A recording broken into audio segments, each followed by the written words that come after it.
I am, usually, I explain my job, I am omnipraticien. I do all the dentistry. I do surgery, I do endodontics, I do occlusion. I was a teacher of occlusion during 15 years. And my students cry a lot, because occlusion is complex. They don't like Bennett movements, they don't like programmation of articulators. But when I change, I decide to do aesthetic, and everybody happy. Everybody like, this is a fashion topic, is a virtual aesthetic project, how to do veneers very beautiful. But now there is a problem. Everybody forgets the function. Many dentists, young dentists, don't learn enough function and fundamental science. Then this lecture I will do is a little aggressive with actual dentistry, because I did bonded dentistry, ceramic bonded dentistry since 20 years. It's not a new topic.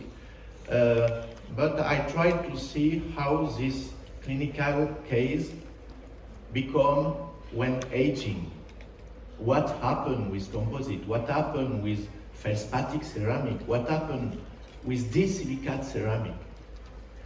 And this is very interesting. And I did a paper for a clinic. It's a little review of French country for clinicians. And I said, this will be my new topic, my new lecture. And you are the first I will do this lecture. I do the first time in Vietnam. I have 5 clinical cases with long-term follow-up, about 7 to 15 years.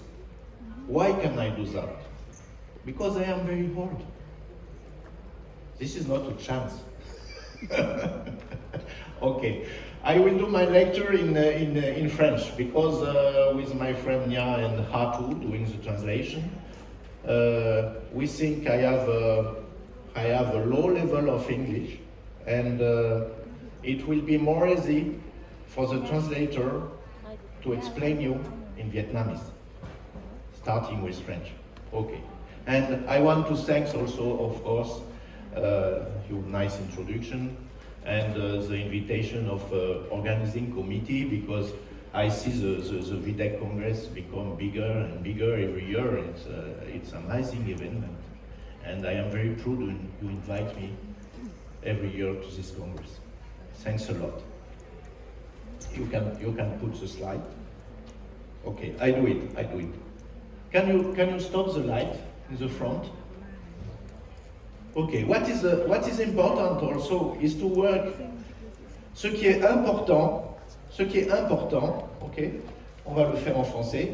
Ce qui est important, c'est d'avoir une bonne relation avec le prothésiste.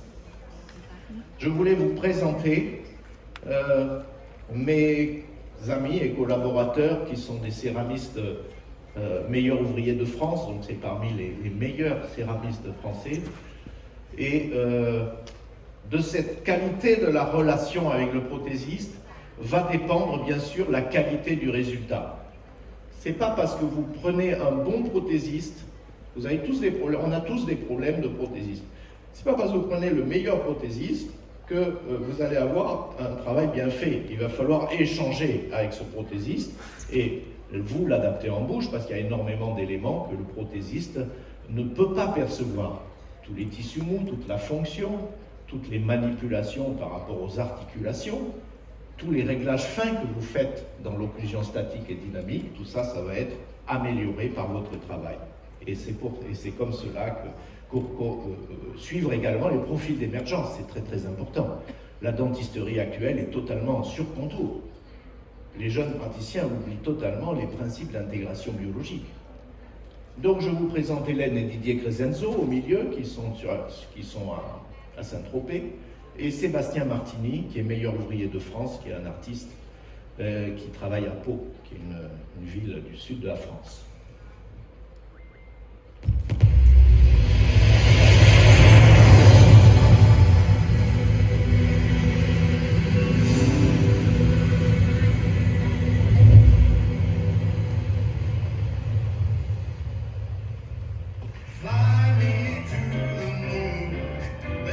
Le problème principal, c'est vraiment les espaces. J'ai aussi un deuxième problème sur la couleur.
Donc vous avez vu un panorama très rapide de la dentisterie céramique adhésive. Est-ce que c'est nouveau? Non, c'est pas nouveau. La dentisterie biomimétique a plus de 20 ans. Or, tout le monde présente ça comme une nouveauté. Ok. Bon.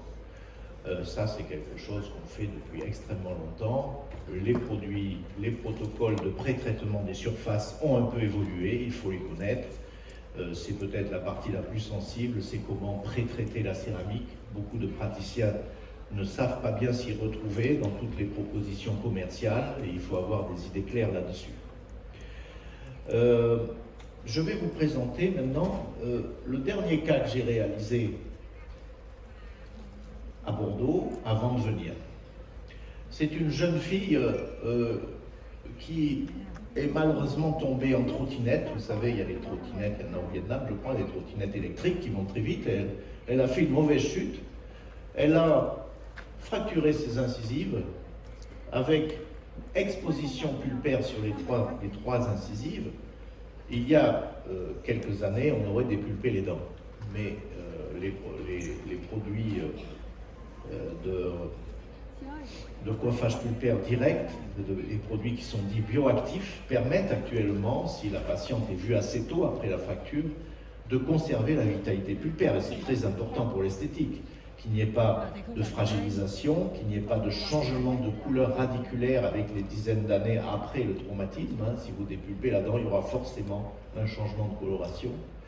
Et donc, dans ce cas-là, où une dent était luxée, vous avez vu également, l'urgence, c'est de faire un coiffage pulpaire avec un matériau bioactif, en l'occurrence la biodentine de Septodon, qui marche très bien, recouvert d'un composite également réalisé en urgence, une contention des deux dents. Vous voyez que les composites ici sont solidarisés sur les centrales, et une contention externe parce qu'il y a eu luxation aussi des incisives.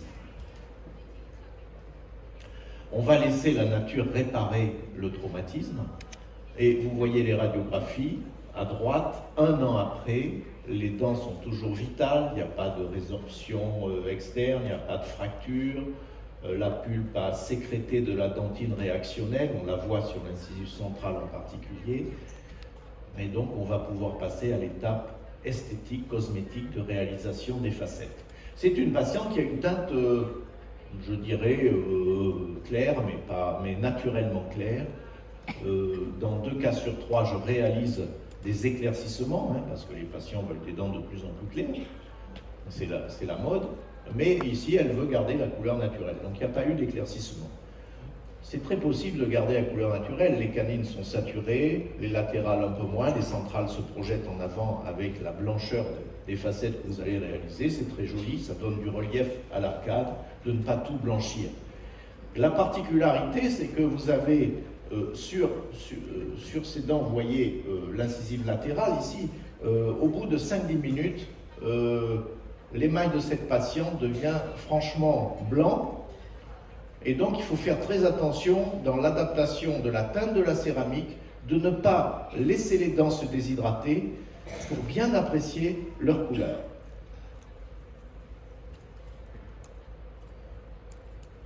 Alors également, dans de très nombreux cas de facettes, presque la moitié des cas, je suis obligé de faire des égalisations des niveaux gingivaux, ce que vous voyez en haut à gauche, c'est-à-dire que quand la ligne décollée est un petit peu décalée sur une centrale ou une latérale, je vais faire des petites chirurgies gingivales qui sont très faciles à faire.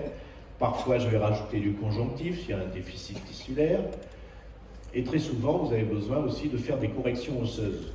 Donc l'an dernier, vous avez vu, j'ai présenté le cours sur l'utilisation des inserts Sonic Line, les Sonic Line qui sont commercialisés par Comet pour faire ces chirurgies et comment on peut faire les facettes à la suite, c'est-à-dire je n'attends pas la cicatrisation. Donc ça c'est très intéressant parce que ça permet de...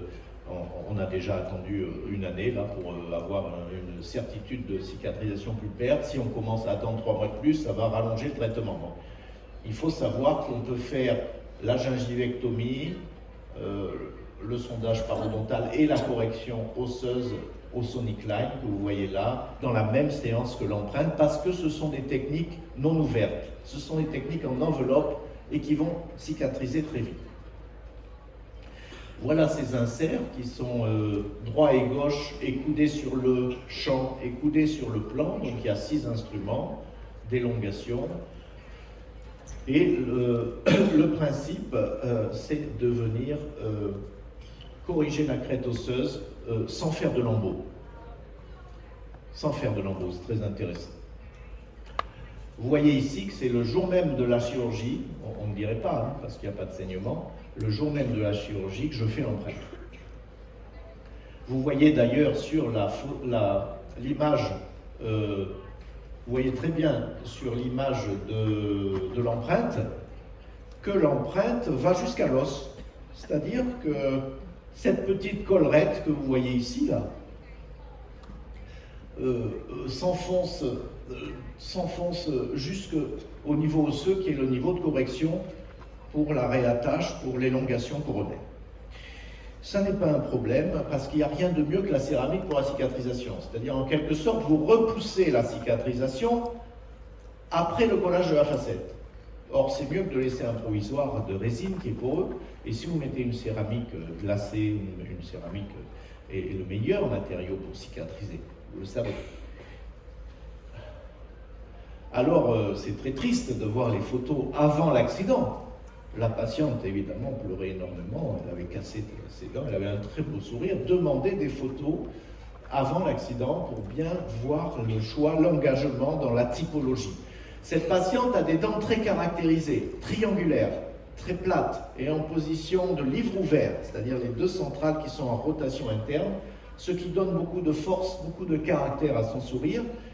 Et je passe le temps qu'il faut sur les prothèses provisoires. Ici, vous avez ma technique de provisoire, qui est un provisoire qui est stratifié avec du composite, c'est pour ça qu'il est aussi joli.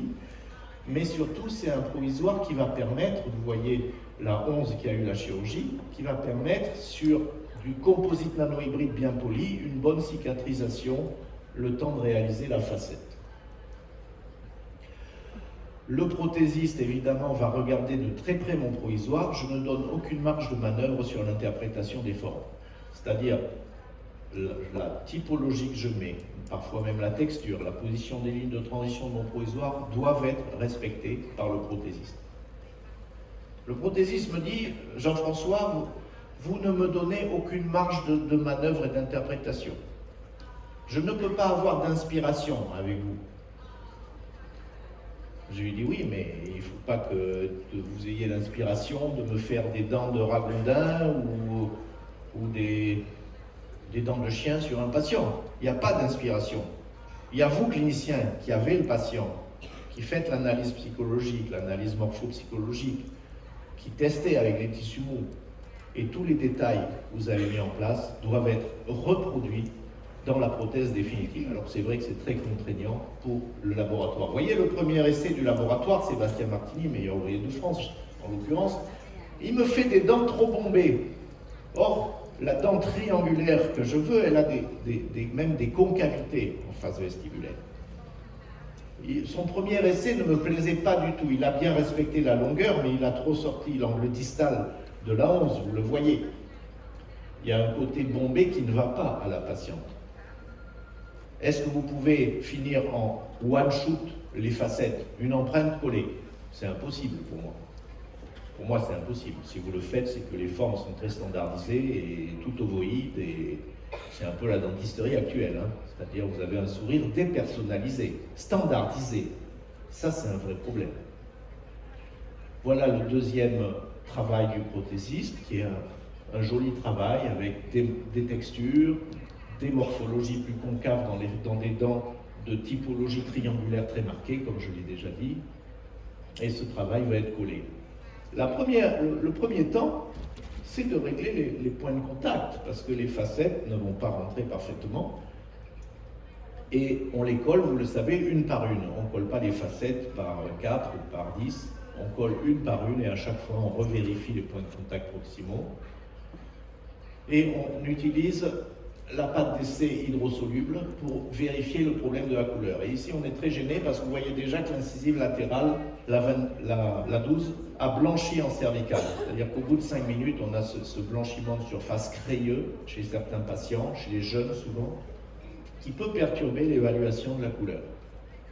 Mise en place du champ opératoire, il faut, chaque fois qu'on le peut et qu'on peut bien le faire, il n'y a que les cas en limite très sous-gingivale où on va faire des digues fenestrées, mais chaque fois que les limites sont juxta-gingivales ou peu enfouies, mettez le champ opératoire avec digues de caoutchouc. Ça va vous protéger le collage du saignement, des exsudats, de la respiration du patient que vous ne pouvez pas voir et qui va polluer la surface de collage. Donc c'est un standard pour bien faire le collage. Et puis 100 fois sur l'occlusion. C'est-à-dire que quand les patients sortent d'une séance avec moi, je passe tellement de temps sur les réglages occlusaux que 2 heures après, ce sont leurs dents. Ils n'ont aucune gêne. Parce qu'il y a un protocole de réglage qui est l'occlusion statique, l'occlusion dynamique, mais aussi la mastication, mais aussi le bout à bout incisif, l'incision, où je passe énormément de temps, autant de temps que le collage, à régler l'occlusion. Et en particulier, je vous conseille le papier Shimstock, le B409 de chez Bosch. Je ne sais pas si c'est un test que vous faites, mais quand vous êtes en OIM, si un papier de 10 microns ne coulisse pas entre les incisives, c'est que vous êtes en surcontact. La nature, la fonction, la physiologie fait que dans l'OIM, qui est l'intrusion serrée, quand vous claquez des dents, vous avez des contacts forts qui vont déchirer le Shimstock au fond, mais les molaires protègent les incisives par un léger sous-contact de 10 microns. Si vous mettez le papier Bosch 40 microns, le papier à 40 microns se déchire. Donc tous ces réglages très fins, c'est extrêmement important de les faire. C'est eux qui vont garantir d'abord le confort pour le patient, mais aussi le non-déplacement des dents, parce que vous avez des fois laissé des interférences ou des surcontacts, et aussi l'absence d'accident sur éventuellement un cutback, une stratification où vous auriez mal réglé la latéralité, la propulsion. Donc toute interférence, tout surcontact peut aussi abîmer la céramique. Vous voyez cette étape de bout à bout, bord à bord des dents, edge on edge. C'est très important, parce que les dents servent d'outil. Mine, quand tu manges des chips, tu prends la poche, tu la déchires avec tes facettes. Et il y a plein de choses comme ça quand on bricole, quand on tient du fil avec les dents, on tient des instruments avec les dents, on tient les crayons. Les dents ont une fonction naturelle d'outil. Les incisives, c'est des dents de préhension. C'est le prolongement des mains aussi. Et donc c'est très important de ne pas oublier l'aspect tactile, l'aspect sensoriel du bord incisif.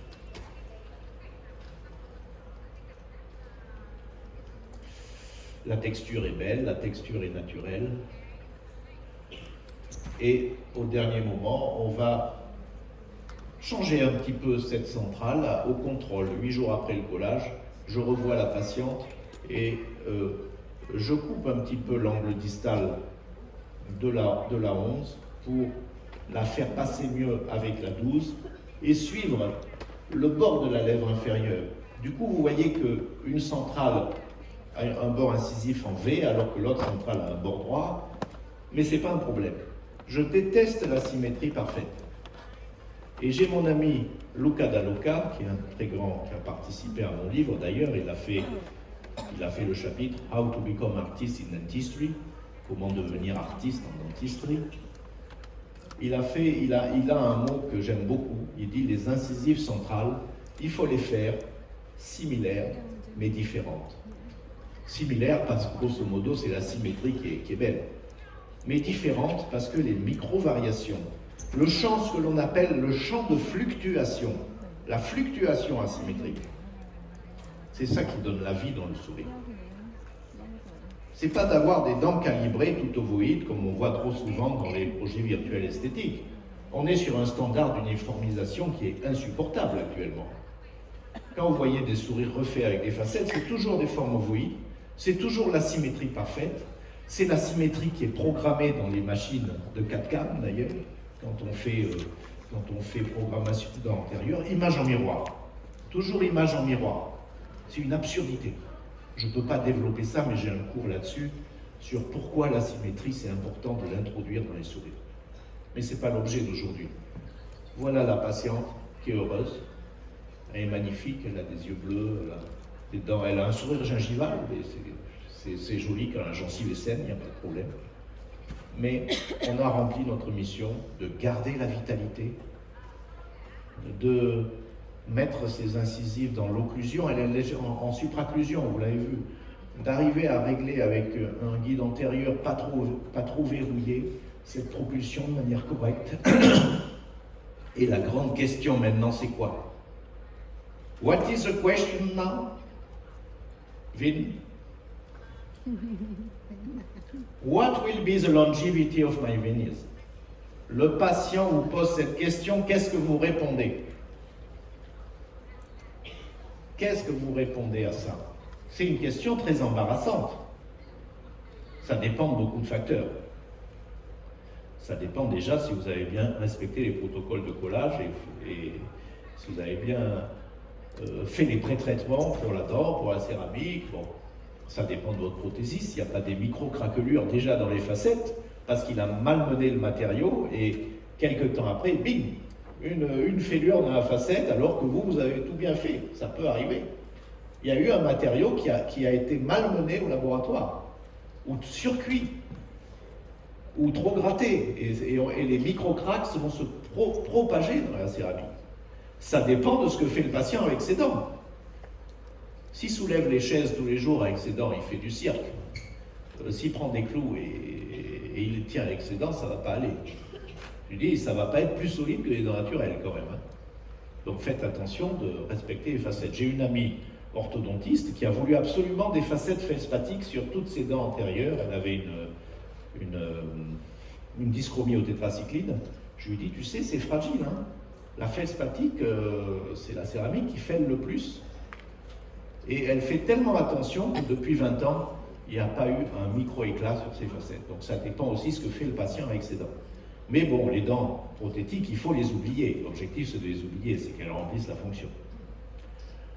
Donc à cette question, pendant longtemps, j'ai dit, je suis capable de la dentisterie que vous avez vue en introduction, ce que je disais à mes patients, je suis capable de vous réémailler les dents à l'identique de ce que la nature a fait, c'est-à-dire de pouvoir coller la céramique aussi fort que l'émail est collé à la dentine. Je peux le faire. Je suis un dieu. Je peux faire ce qu'a fait la nature. Alors les patients ils sont ah, vous êtes capable de réparer l'émail comme la nature a fait mon émail. Oui, oui, avec la même force de collage. Et ça, c'est vrai. Mais c'est vrai immédiatement. C'est vrai à un instant donné. Celui où vous faites le test d'arrachement juste après avoir collé les facettes. Mais qu'en est-il 1 an après, 10 ans après, 20 ans après? Est-ce que vous avez l'orgueil de penser que vous êtes capable de dépasser la nature? Jamais, bien sûr. Aucune dent prothétique, même les plus belles céramiques que vous voyez là, ne valent les dents naturelles. Et c'est un drame quand une jeune fille comme ça se casse les incisives. Vous savez que vous allez faire un plagiat de la nature, mais que ça ne va pas être aussi solide dans le temps que la nature. Donc, à cette question, on dit en général, si vous avez pas d'accident, de problème, de graves problèmes, ça va durer 15 ans. Par rapport à l'investissement financier qui est très élevé, ça coûte cher la céramique. Le patient est rassuré, il dit, ah oui, 15 ans. Mais 15 ans, ça passe vite. 15 ans, ça passe très vite. Et il y a des facettes qui vont durer 20 ans, 30 ans. Mais il y a des facettes, à partir de 6 ans, il va commencer à y avoir des problèmes et on va voir pourquoi. Donc, en général, j'arrête de dire je suis capable de faire aussi bien que la nature. Je dis rien ne vaut les dents naturelles. Et avec les protocoles qu'on a, entre 10 et 15 ans sans problème, c'est déjà bien. Le patient n'est pas très content de cette réponse. Et on va suivre des cas sur du très long terme. « 2016, une jeune femme que j'ai soignée sur un projet global, c'est le titre de la conférence, c'est Full Arch Restoration, ok. Bonding Full Arch Restoration, ok.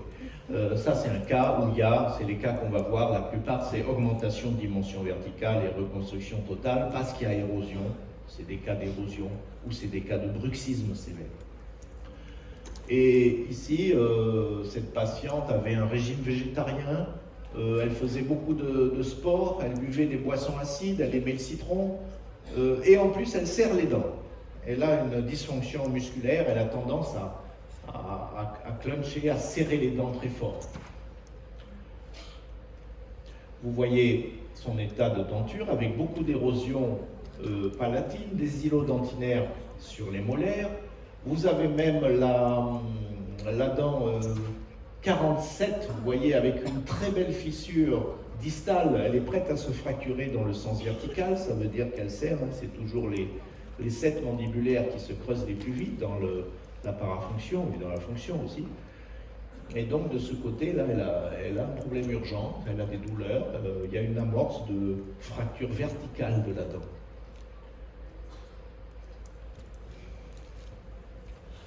Évidemment, faites des modèles, évidemment, faites une analyse occlusale. Le minimum, c'est de monter les modèles sur articulateur, c'est d'analyser la supraocclusion. Vous voyez qu'elle est en position d'overbite trop serrée, qu'elle a créé des belles facettes d'usure sur les zones singulaires, alors que l'occlusion doit être beaucoup plus au-dessus. Elle a un overjet qui est faible. Et dans les approches globales, on prend cette décision d'augmenter la dimension verticale très souvent. Alors bon, j'ai écrit beaucoup là-dessus, mais il y a un article dans Réalité clinique, il y a une revue française aussi qui sort sur ma méthode qui s'appelle la méthode CLC5, 5 étapes cliniques, laboratoire, 5 étapes cliniques, et c'est aussi le chapitre 18 de mon livre qui s'appelle Fusion. Et là, il y a un ordre établi, très précis. Pourquoi reconstruire les secteurs postérieurs d'abord? Pourquoi faire les incisives et canines du bas ensuite? Pourquoi finir toujours par les incisives et canines du haut, alors que le patient souhaiterait qu'on commence par les dents de devant? Mais bon, comme l'occlusion a été un de mes sujets préférés pendant une quinzaine d'années, j'ai mis au point cette méthode pour les étudiants à qui j'ai enseigné et également pour les jeunes praticiens qui sont souvent perdus dans par où commencer quand on reconstruit une occlusion totale. Ça, c'est un vrai sujet. Et donc, chez elle, on a décidé une augmentation faible. Faible, ça veut dire 1,5 mm au niveau molaire, ce qui ne permet de rehausser les dents du fond que sur une arcade. Et ce qui entraîne par la règle des tiers, 3 mm au niveau interincisif, ce qui va permettre de décroiser un peu la supraocclusion. Et au niveau de la tige incisive de l'articulateur, par une règle géométrique des tiers, 4 mm 5. Donc ça, c'est une petite augmentation. Des fois, on va jusqu'à 8-9 mm sur la tige incisive.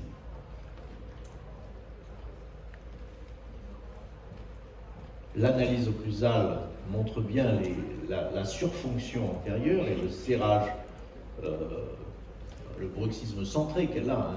Elle serre les dents très fort, elle a abîmé beaucoup par des facettes d'usure ses dents. Et l'idée que j'ai, parce que je suis dans un raisonnement minimal invasif, c'est d'augmenter la dimension verticale pour glisser la céramique sur ces facettes palatines sans les préparer. Parce qu'il me reste de l'émail, et ça va me permettre un bon collage. Je sais que le collage à l'émail est bien meilleur que le collage à la dentine. Et donc, vous voyez, il y aura uniquement les zones vestibulaires de préparer, en gardant aussi le plus possible d'émail. Évidemment, avec Didier Crescenzo qui a fait le cas, il a mis au point une technique de Virtual Aesthetic Project et il me fait une simulation informatique en me montrant ce qu'il pense être bien. Ok, je dis oui. Mais je me méfie beaucoup de ces simulations. Hein. Sachez-le, c'est absolument pas rigoureux au niveau scientifique. C'est juste pour montrer aux patients, oui, vous allez être comme ça. Est-ce que ça va? Discuter avec le patient, c'est plus psychologique. Ce n'est pas un engagement de forme très rigoureux.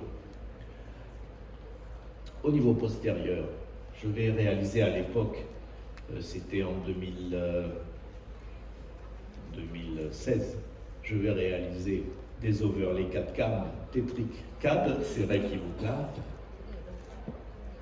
Alors, je vous dis franchement, les prothésistes qui sont derrière les ordinateurs, ils font des patates hein, en général. C'est pas des dents, hein. C'est pas des dents, hein.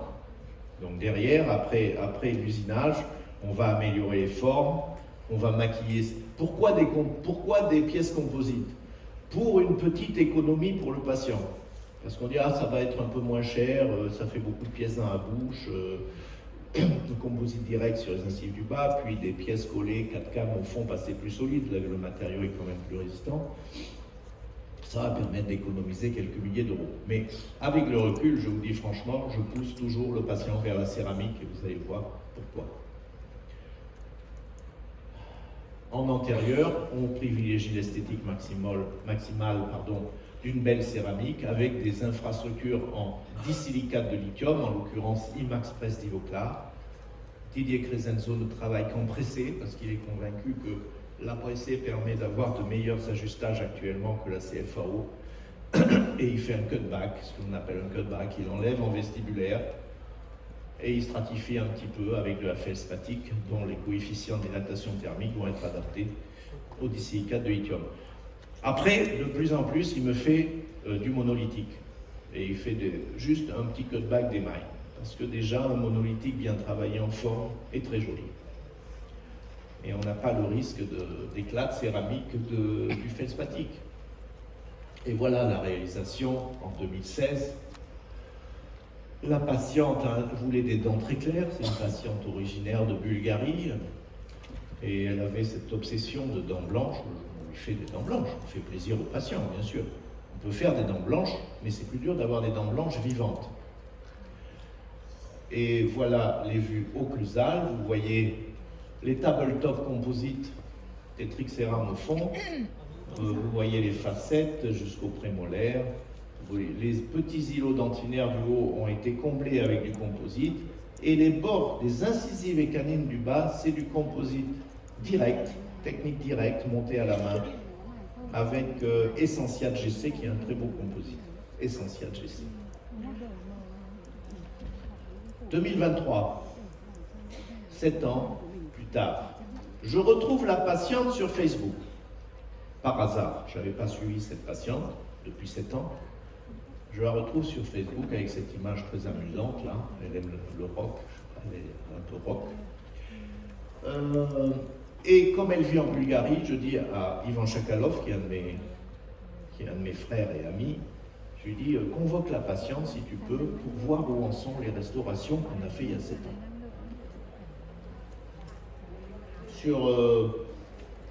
Sur Facebook, elle met des photos très sexy, donc je dis, ouf, mes facettes sont toujours en bon état.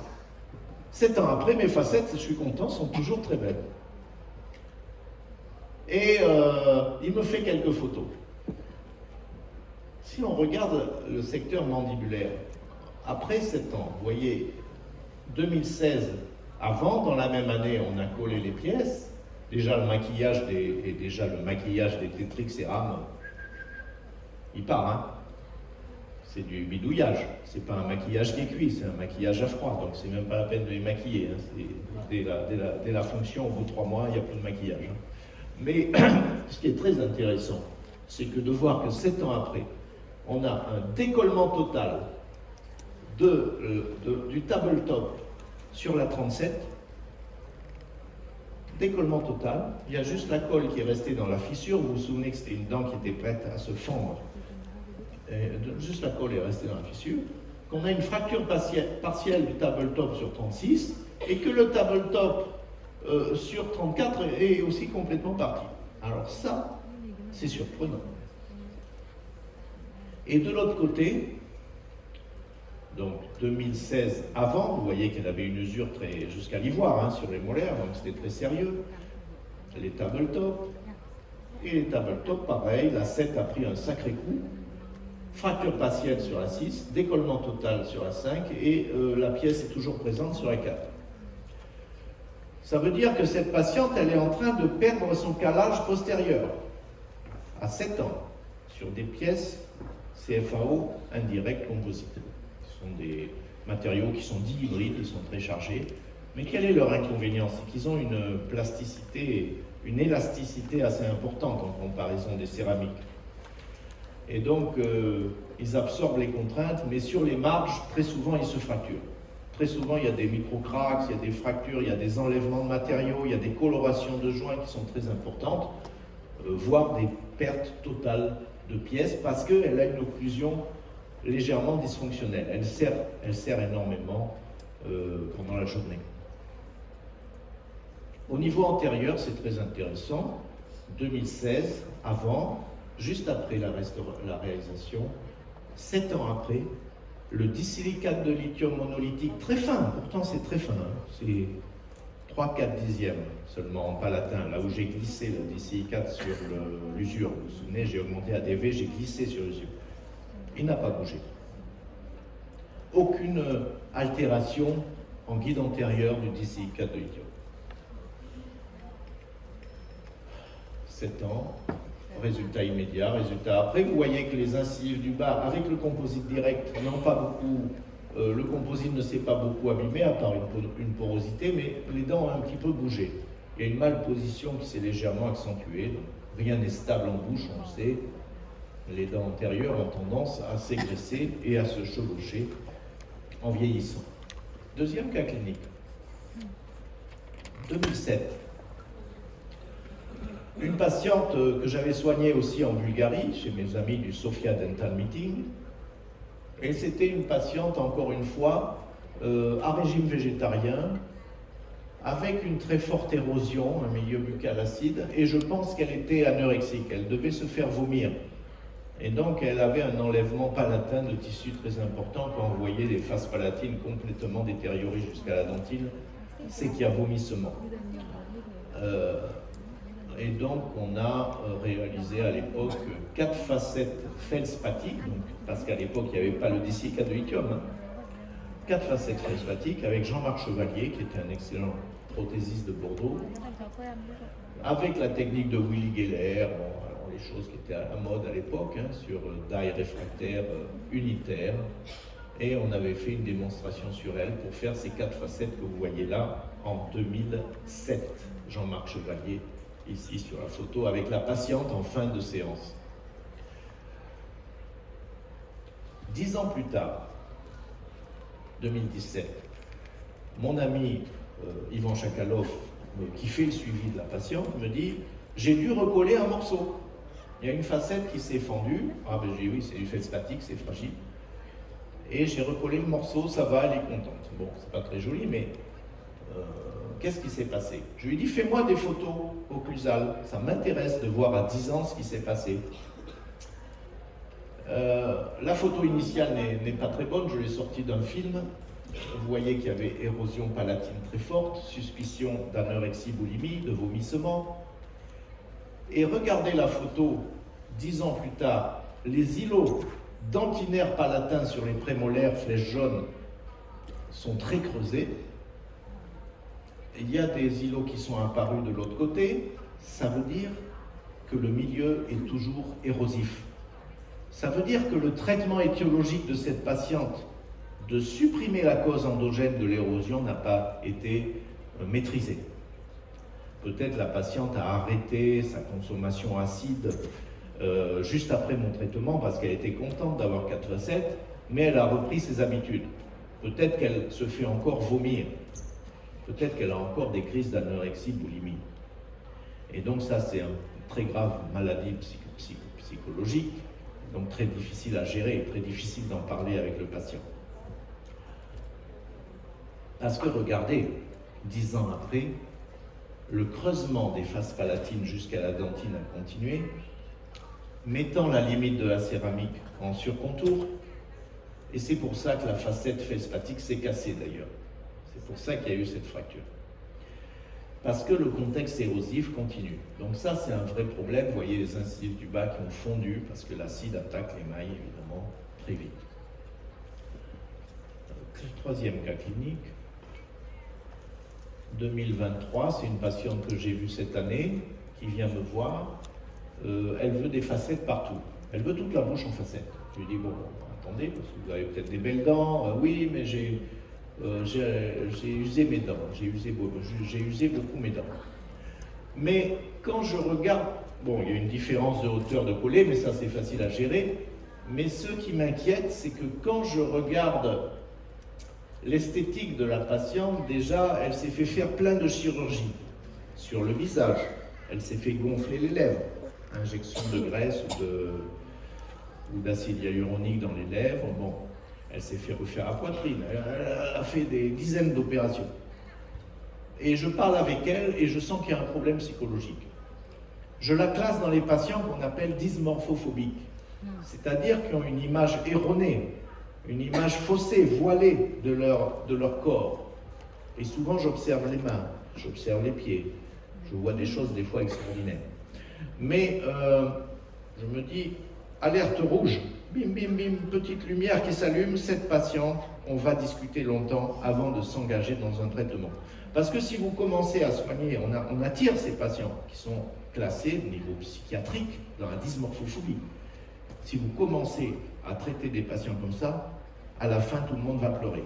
Le patient, le praticien, l'assistante, parce qu'ils ne seront jamais satisfaits.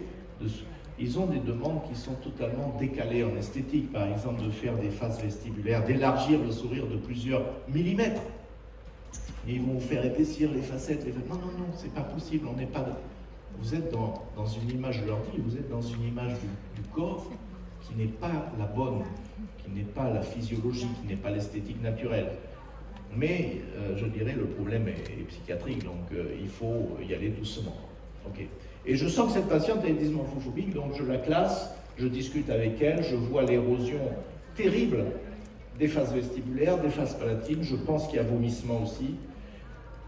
Et regardez, ces images sont incroyables. Vous avez les composites qui font comme des champignons, qui sont décalés par rapport au tissu naturel, c'est-à-dire que les tissus naturels fondent, et les obturations résistent à l'acide, plus ou moins. Bon. Alors là, je sais qu'il y a un milieu érosif, c'est pas dans le passé, parce qu'il peut y avoir des traces d'érosion qui font partie du passé, ça c'est actuel, dans sa bouche c'est actuel. J'en parle avec elle, je lui dis, est-ce que vous avez des problèmes digestifs, est-ce que vous avez des vomissements, est-ce que vous avez des problèmes alimentaires? Mur, aucune discussion possible. Je me dis non. Et là, vous vous dites, il y a un problème. Et je lui dis, vous savez, ce qu'on va faire, c'est un très gros traitement, vous demandez des facettes partout, il n'y en a pas besoin déjà, partout. Et si vous avez un milieu acide, je lui montre les photos que je vous montre. Les cas avant, les cas après, ça va se détériorer très vite. Il faut maîtriser l'acidité de la bouche. Ok.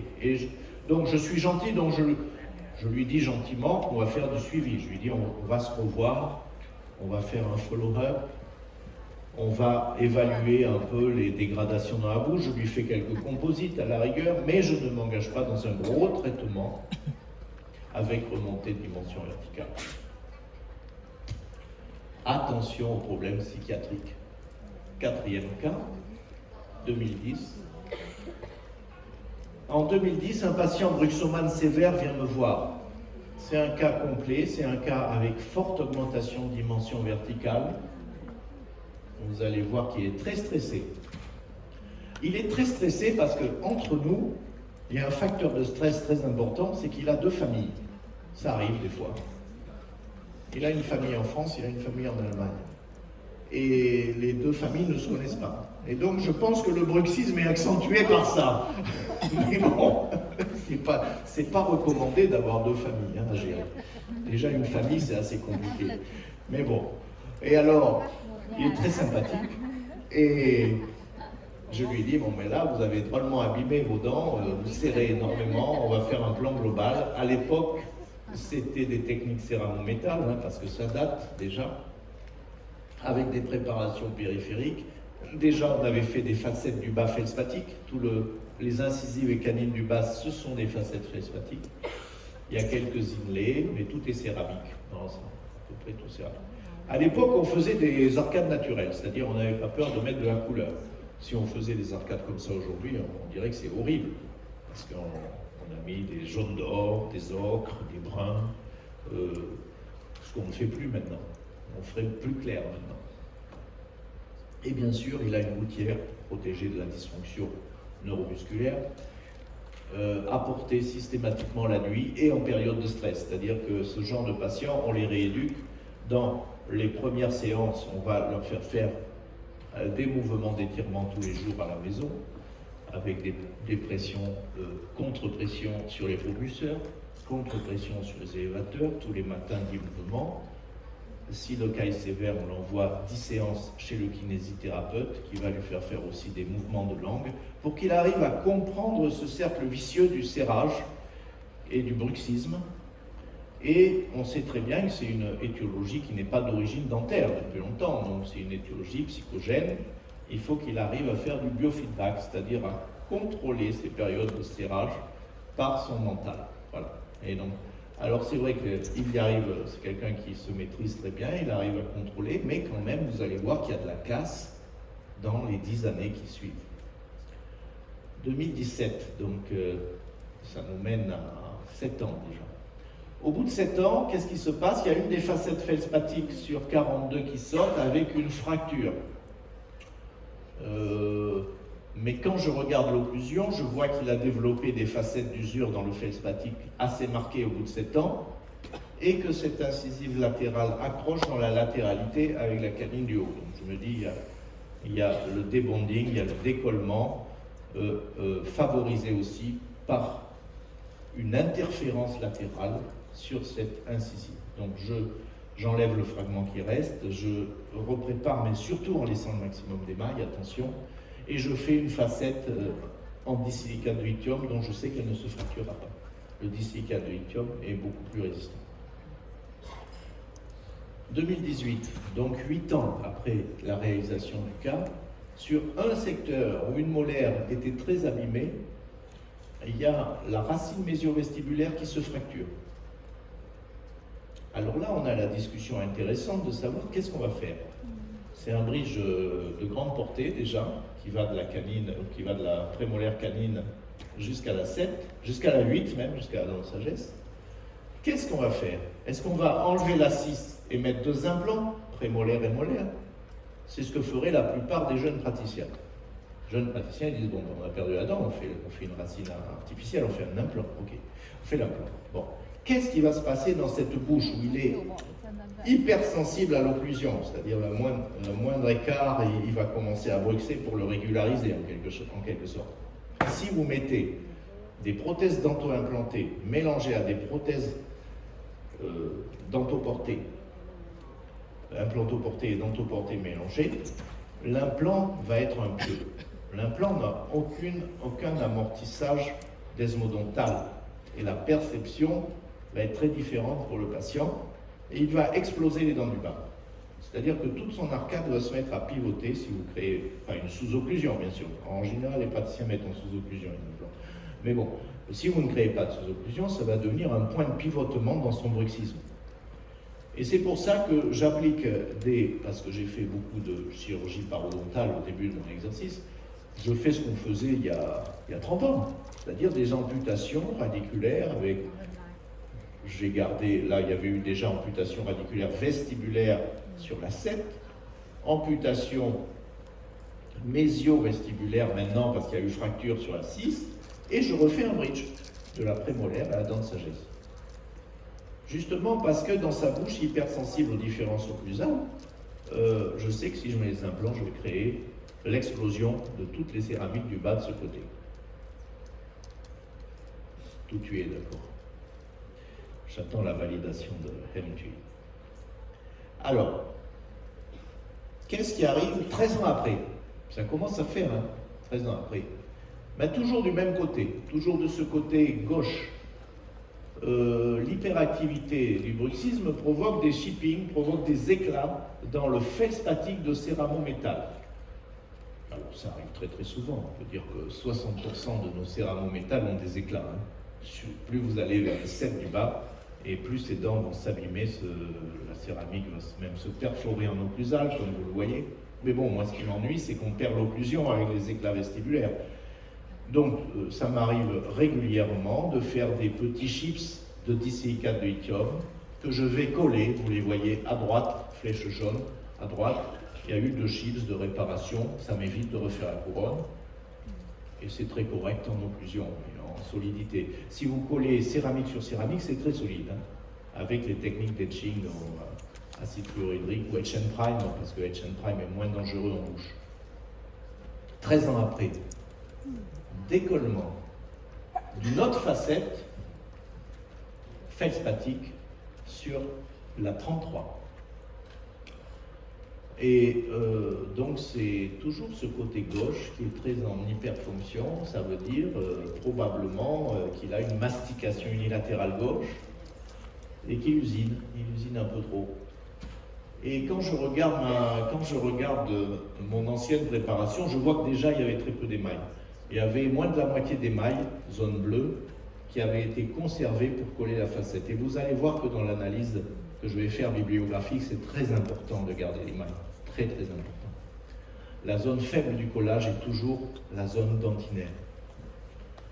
Et vous voyez que son occlusion avec ces très grosses facettes d'usure, il faut bien la régler. Je recolle la même facette. Et donc finalement, à 13 ans de recul, on a un vieillissement qui a eu des accidents, bien sûr, du fait d'une mastication unilatérale et de l'hyperactivité du bruxisme qui persiste, qui est d'origine psychologique, et qui est relativement maîtrisé quand même par ce patient. C'est loin d'être catastrophique, il a une belle esthétique encore. Cas clinique 5, 2004, très longtemps, il y a très longtemps déjà, 2004. Ce patient est un bruxomane sévère avec supraocclusion, égression compensatrice des dents. Il a totalement détruit ses incisives du bas, vous le voyez, image à droite. Il a déjà quelques prothèses au fond, mais les dents du fond ont gardé leur morphologie.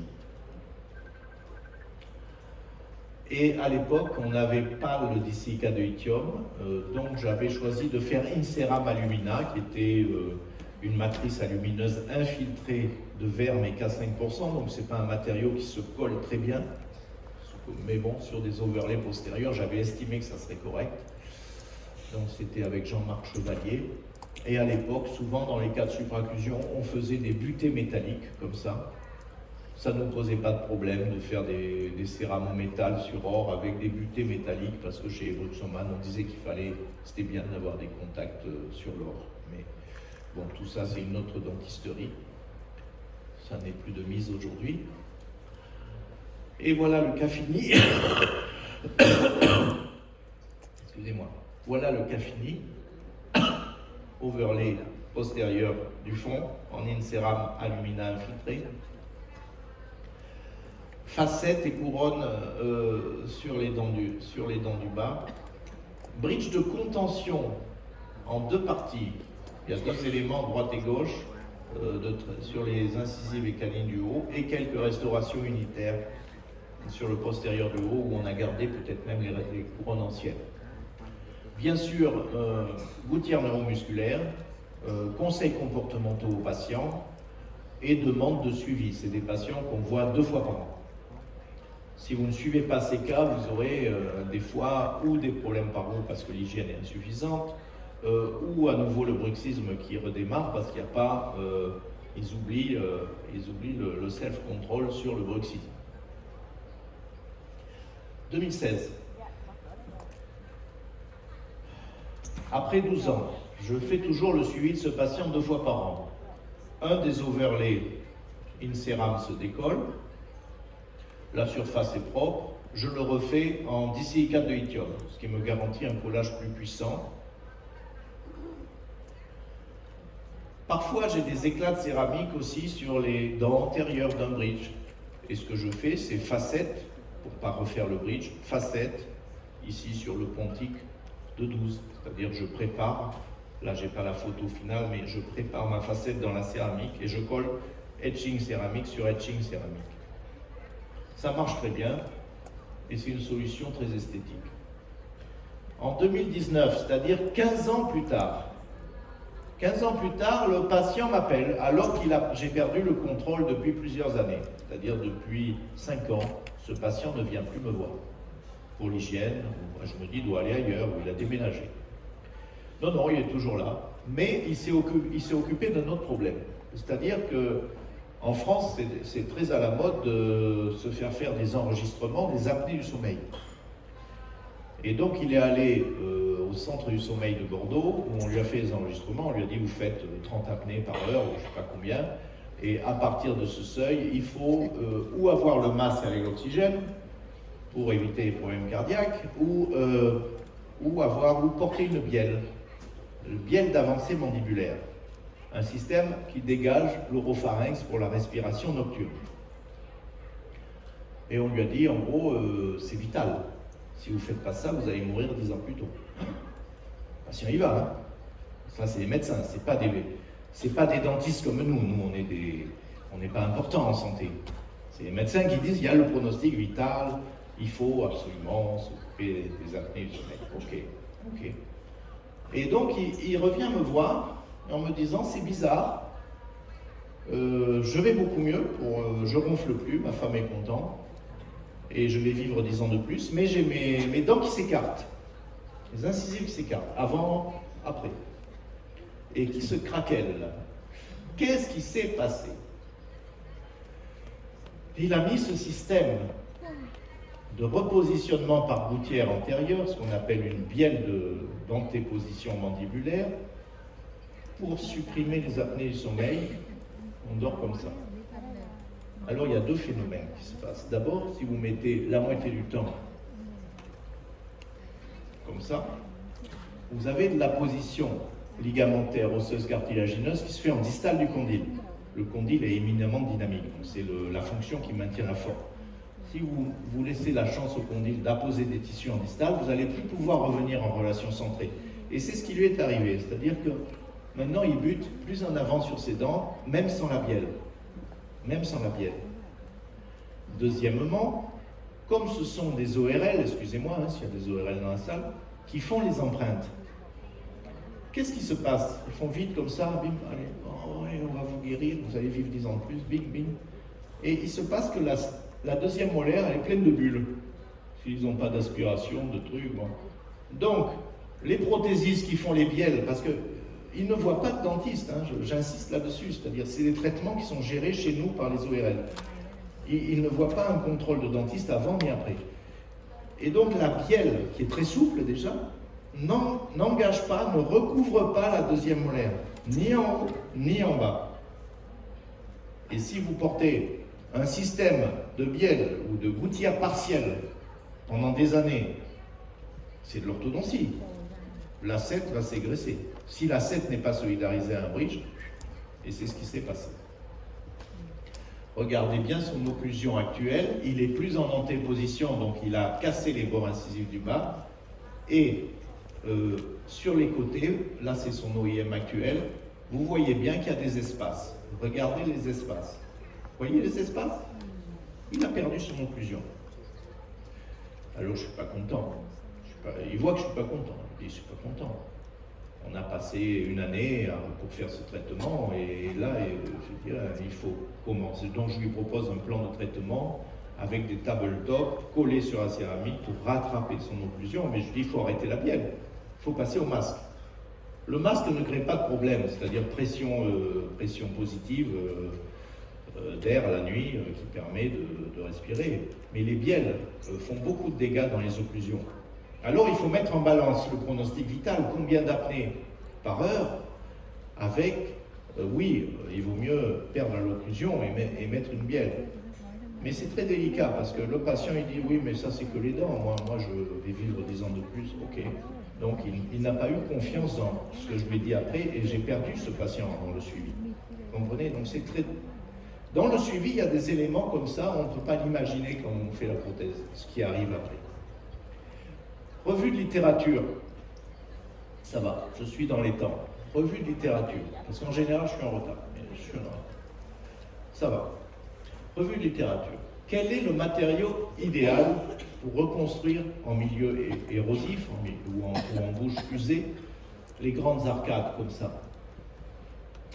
Alors, un fait, c'est que l'utilisation de restauration directe, comme vous avez vu sur la première patiente, les bords remontés en technique directe ou composite, ou indirecte, ce que vous avez vu chez cette patiente aussi, c'est-à-dire de la CFAO tabletop, composite, est très controversée. On trouve, dans la littérature, vous pouvez trouver le blanc et le noir, hein. Mais quand même, il y a beaucoup d'articles où on voit des taux de fracture et des taux de décollement sur des études à long terme très importants avec les composites postérieurs. En antérieur, non, mais sur les composites postérieurs, beaucoup de décollement. Je vous cite par exemple l'étude de Bartlett et Sundaram dans l'International Journal of Prosthodontics 2006. Le taux d'échec à 3 ans seulement pour les restaurations directes et indirectes postérieures en composite, 22% de fractures, 28% de perte complète des restaurations. C'est exactement l'illustration du premier cas que je vous ai montré. Si je prends une étude de Valiati et Torossian, en 2022, elle est très récente, elle a fait une évaluation dans sa 3-step technique, que le monde entier connaît, donc où elle a des techniques sandwich, composite, céramique, très souvent en fonction des besoins du patient, elle fait plutôt le postérieur en composite, donc elle a beaucoup de recul sur le vieillissement des pièces. Elle a étudié 406 restaurations, ce qui est très conséquent, et elle obtient là aussi un chiffre de survie légèrement plus faible sur le composite que sur les restaurations céramiques. 100% des restaurations céramiques à 6 ans sont en place, alors que 97,8%, c'est quand même un bon résultat, des pièces composites sont en place. Donc on a perdu 2%. Donc la première idée, c'est que si vous faites des cas en bouche très usée ou érodée, un milieu acide, je vous conseille de faire plutôt de la céramique sur les secteurs postérieurs.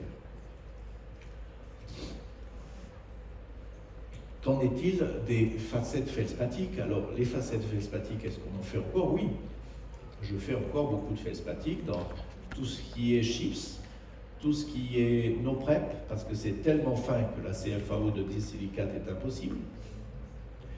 Et certains dentistes, je souhaite beaucoup de dentistes qui veulent des dents plus mimétiques, et le feldspathik reste le plus beau matériau en termes optiques.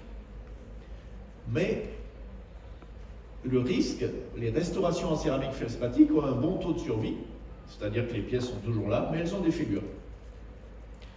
C'est-à-dire qu'on a des facettes qui sont fêlées. Dès que vous les déshydratez, vous voyez des fêlures horizontales, des fêlures verticales, suivant le support, suivant l'épaisseur, suivant l'occlusion. Pourquoi la céramique feldspathique est sensible à la fissuration? Parce qu'il y a une matrice vitreuse très développée et des grains fins. Et les grains minéraux ne sont pas capables d'arrêter la propagation des fissures. Et donc c'est une céramique, dès qu'il y a un petit crack, ce crack va évoluer vers une grande fissure. Là, dans l'étude encore de Torossian et Valiati 2022, sur les 406 restaurations à 6 ans, les fractures partielles et les fissurations étaient de 10%, 10,7% sur la céramique feldspathique, alors qu'elles étaient de 0% sur le disilicate de lithium. Alors ça, c'est très intéressant, parce qu'on n'a pas beaucoup de recul sur le disilicate de lithium, il n'y a pas beaucoup d'études. Mais dès qu'on trouve des études, on s'aperçoit que le disilicate de lithium, c'est extraordinairement résistant. Et autre fait, que 100% dans toutes ces pièces mélangées, composites, feldspathique, disilicate, 100% des fissures étaient dans les restaurations feldspathiques. C'est vraiment un matériau très fragile, qui n'a pas de ténacité, vous voyez, qui ne s'oppose pas à la propagation des fissures. Autre fait dans la littérature, c'est que, on vient de le dire, les céramiques au disilicate de lithium sont les plus performantes à très long terme, et quelle que soit leur épaisseur. Vous avez vu la jeune femme où j'ai un peu augmenté la DV. J'ai laissé que 0,4 dixième de millimètre en palatin. 7 ans après, malgré l'occlusion du guide antérieur et un serrage, elle n'a pas de fissure sur ce petit volet de très faible épaisseur. Si on regarde ces études qui sont à long terme, à très long terme, 11 ans, 10,9, 10 ans pour l'étude de Klim, Edeldorf et Gutt dans Dental Material Journal, un taux de survie en 11 ans de 100% sur 103 overlay disilicate de lithium, 100% de survie en 11 ans. Malamint, étude aussi dans le Journal of Prostate Dentistry 2021, très récente, sur un suivi presque à 11 ans, un taux de survie de 95,6% sur 556 inlay only disilicate de lithium. Donc c'est des grosses études, c'est très intéressant.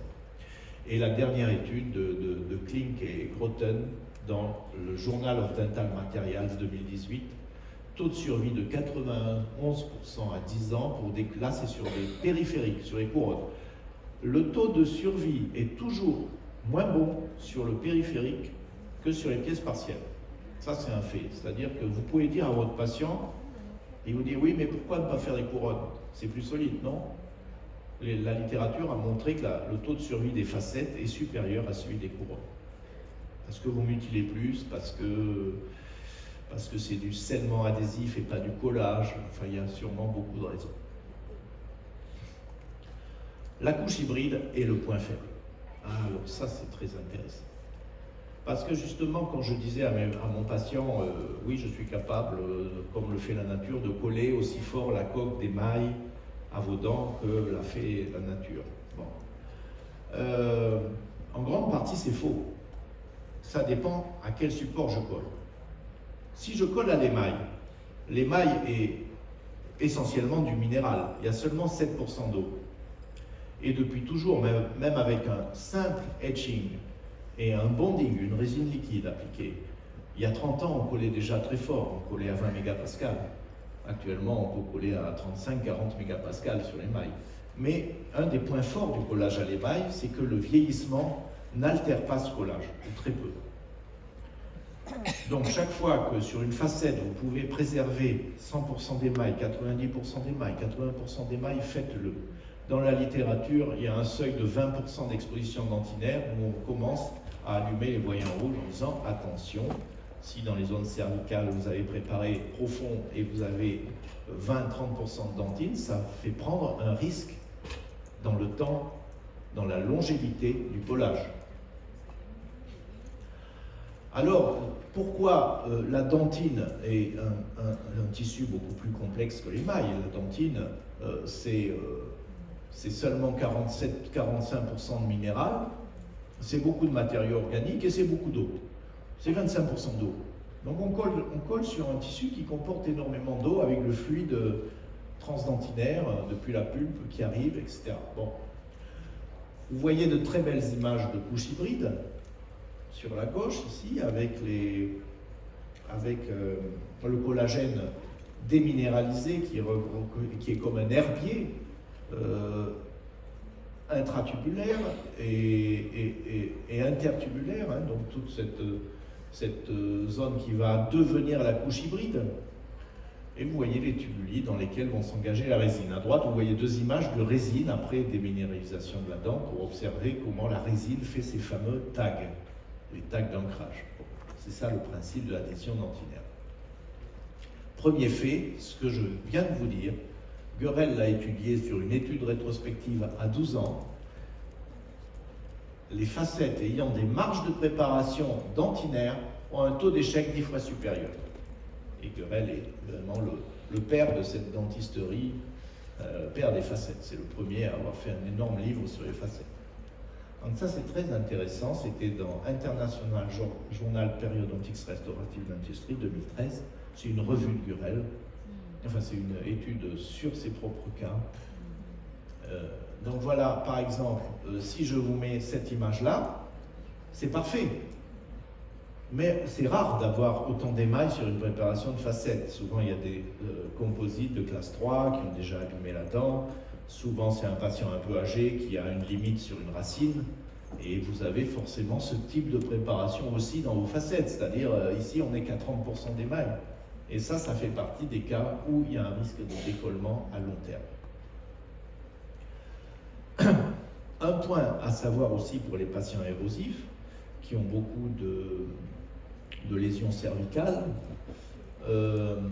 Les lésions cervicales d'usure d'origine non carieuse, c'est-à-dire mylolyse, où l'occlusion est souvent engagée, c'est les patients qui serrent et qui ont des mylolyses, ont une dentine, dans ces lésions, une dentine scléreuse très développée, qui fait qu'il n'y a pas trop de sensibilité dentinaire en général. Il y a une autocicatrisation de la dentine, mais inversement, par les cristaux qui se forment dans les tubuli pour les obturer, c'est une très mauvaise zone de collage. Vous avez tous vu vos composites dans les zones cervicales se décoller au bout de quelques années parce que la couche hybride est de très mauvaise qualité. Et donc, on a la revue qui est très connue de Tay et Pachelet en 2004 sur le collage dans les zones de dentine sclérotique. Il y a l'étude de Frates et Augusto 2017, Forgerini 2017, Van Dicken 2007, des reculs à 13 ans sur ces collages, et on s'aperçoit que les recommandations qui sont faites, en particulier dans la revue de Tay, c'est de sabler fortement ces zones de dentine sclérotique pour enlever à peu près 20 microns et réouvrir les tubuli. Et moi, je fais des préparations soniques, c'est-à-dire que c'est pas à la fraise, mais avec des sonic line. Je creuse légèrement cette dentine, sans faire de cavité, juste un traitement de surface, pour réaviver la zone de collage au tubuli dentinaire. Mais bon, franchement, 60% des lésions ne sont pas traitées par les praticiens, parce que ces composites ne sont pas jolis en vieillissement, et ils s'infiltrent. Et c'est une zone sensible, puisqu'on est au contact de la gencive, les composites sont pleins de bactéries. Et donc j'ai développé depuis longtemps une technique céramique pour remplacer les techniques composites de lésions cervicales, où je réalise une astuce qui est de venir remonter la pièce sur 50% d'émail, ce qui me garantit la tenue de ces pièces cervicales que je fais en disilicate monolithique. C'est grâce à ce matériau de disilicate monolithique que je peux envisager, ce que vous voyez à droite, des chips qui sont en surcontour sur l'émail et qui vont venir au contact de la gencive, et du coup on a une gencive qui est beaucoup plus jolie que si vous mettez des composites dans une zone sensible parodontale. Ça, c'est une technique que j'ai développée, qui est mienne, que vous allez trouver dans mon livre Fusion, dans le chapitre 14, chips et facettes. Et j'ai 80 pages sur le collage pour ceux que ça intéresserait. Dans le chapitre 12, c'est une bible sur le collage. C'est pour ça que j'ai pris 10 ans. J'ai vieilli beaucoup, j'ai écrit 800 pages. Et ces 800 pages sont traduites en anglais, et le livre arrive au Vietnam, en anglais.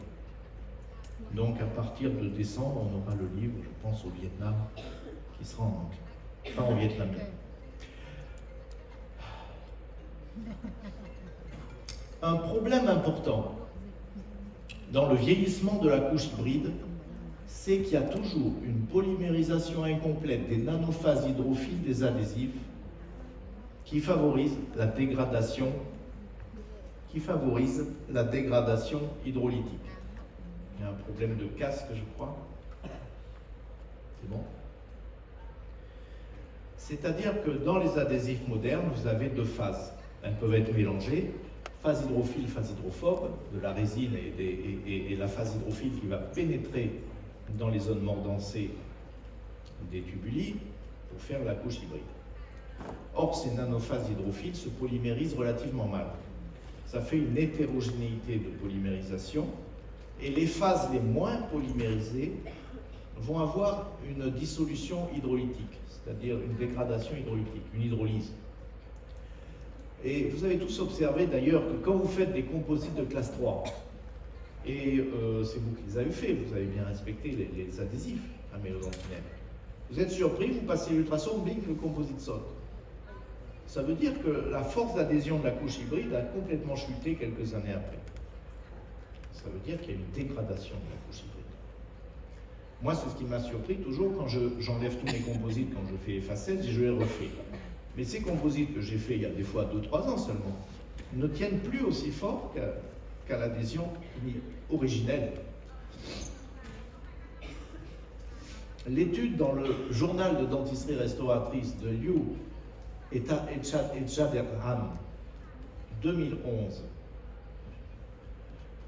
a démontré cette faible polymérisation des parties hydrophiles.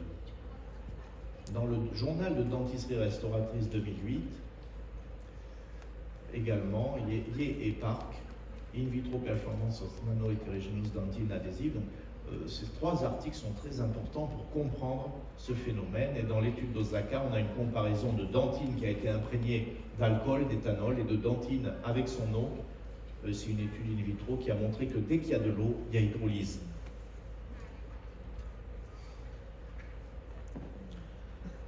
Un autre problème lié à la nature organique de la dentine, c'est que ces fibres de collagène qui sont dégagées par le mordançage vont avoir des possibilités de dégradation par des enzymes qui sont présents dès le départ dans le collagène et qui sont les métalloprotéinases matricielles, ce que l'on appelle les MMP, et également les catepsines à cystéine.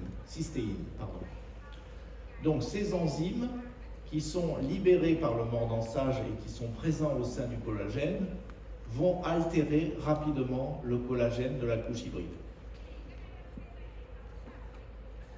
Il y a eu des propositions, vous le savez, en particulier dans les amélogénèses imparfaites, où on colle essentiellement sur la dentine, parce que l'émail est anormal, de passer de la chlorhexidine avant le mordançage pour neutraliser l'action des MMP.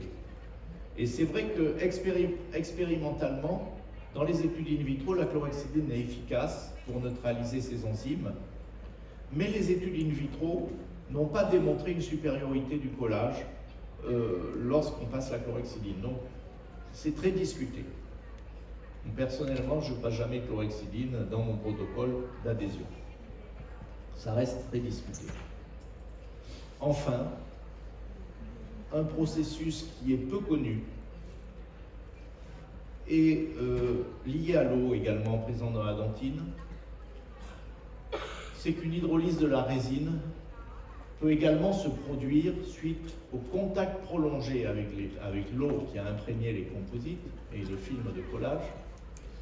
Et l'eau agit comme plastifiant entre les chaînes polymères des adhésifs et comme lubrifiant moléculaire. Qu'est-ce que ça veut dire? C'est-à-dire que des chaînes polymères, qui sont les chaînes de résine et d'adhésifs qui ont été photopolymérisées, vont se déspiraler, vont se désorganiser par pénétration progressive des molécules d'eau dans l'intimité chimique des chaînes. Et c'est un processus qui a largement été étudié en physique, enfin en chimie fondamentale, en dehors de la dentisterie. Et dans la revue Water Science Review 3 de Levin et Slade, 1988, on a un article très intéressant, le pouvoir de plastification de l'eau sur les chaînes polymères de résine. Et c'est ce qui se passe avec nos adhésifs qui sont résineux, c'est que progressivement, les tags deviennent plus souples et vont se rompre. Ils deviennent plastiques, ils deviennent malléables et ils vont se rompre. Et ça a été étudié après par plusieurs auteurs.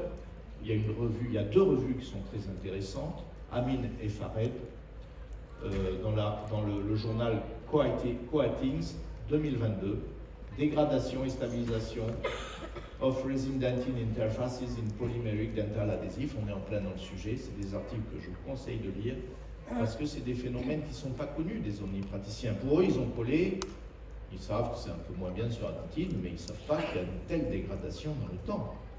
Vous avez bien vu dans mes cas cliniques que je présente, on a du debonding à 3 ans, à 5 ans, à 7 ans, sur des supports qui sont dentinaires, pas sur des supports amélaires. Et est-ce qu'on a une idée fausse également, qui depuis toujours sur les céramiques, on dit que la céramique c'est le matériau le plus inerte qui existe. Est-ce que les céramiques c'est les matériaux inertes? C'est un matériau le plus biocompatible, ça c'est sûr. J'ai des creeping attachments qui montent sur mes céramiques quand je fais des greffes, parce que c'est un matériau qui n'a pas de bactéries dans son intimité, qui n'est pas poreux. C'est un matériau qui est extrêmement bien toléré par la gencive, qui va être durable dans le temps, mais ce n'est pas un matériau si inerte que ça. Souvent on dit que la céramique n'est pas conductrice de l'électricité, mais les céramiques, les dioxydes de titane qui sont des céramiques sont semi-conducteurs, déjà. Ensuite, vous avez tous observé dans les bouches, sur des suivis à plus de 10 ans, qu'on a des aspects granuleux qui apparaissent sur la céramique, des aspects poreux, comme s'il y avait de la dissolution. Et en fait, c'est les phases vitreuses qui sont plus solubles que les charges. Et l'image microscopique que vous avez au milieu montre la dissolution par l'eau, la dissolution par l'eau, et on a montré que c'était beaucoup plus actif quand le milieu est acide. En milieu acide, la matrice intercristalline entre ces grains se dissout, libérant les grains, ce que vous voyez. Et vous voyez les aspects chez la patiente, par exemple, qui a anorexie boulimique et qui continue de vomir sur les facettes à 10 ans, vous voyez bien cet aspect granité qui n'était pas là au départ. C'est que la matrice vitreuse s'est dissoute sur une céramique ici feldspatique où la matrice vitreuse est prédominante. Regardez cet aspect à gauche que j'ai mis en gros plan, qui est typique du vieillissement de la céramique en milieu acide. Il a été supposé que ces modifications des surfaces dérivent de la lixiviation des ions alcalins qui ont tendance à être moins stables dans la phase vitreuse que dans la phase cristalline. La surface exposée finit par devenir rugueuse. Alors c'est un peu compliqué à traduire, merci Atou et merci Nia. Ce terme de lixiviation est un terme physique qui traduit un lavage. C'est-à-dire que dans la matrice intercristalline, l'eau pénètre et va dissocier les ions alcalins. Et le terme physique, c'est lavage, lixation. On parle aussi dans l'étude des céramiques de la corrosion. La corrosion qui est liée à l'eau, c'est la queuse. La corrosion des... Voilà. Alors il y a des articles très intéressants dans Biomatérial 99 de Miledig, sur surface corrosion of dental ceramics in vitro. Vous avez aussi le changement de dureté des céramiques, étude de Kukiatrakun sur le changement de dureté en milieu acide, 2009, Journal of Oral Science, et l'étude de Jakovac dans Acta Stomatologica Croatica, Chemical Durability of Dental Ceramic Material in Acid Medium. Donc, le milieu acide est très délétère et très dangereux, et observez bien les problèmes alimentaires de vos patients, les conseils alimentaires, la prise en charge psychologique des anorexies et des boulimies, la surconsommation de citron, qui est à la mode aussi au Vietnam, par exemple. On pense que c'est bon pour le foie et l'estomac, mais c'est mauvais pour les dents. Parce que tout ça va altérer beaucoup plus rapidement nos restaurations. Eh bien, pourquoi je m'intéresse autant au vieillissement? C'est parce que moi-même, je suis vieux.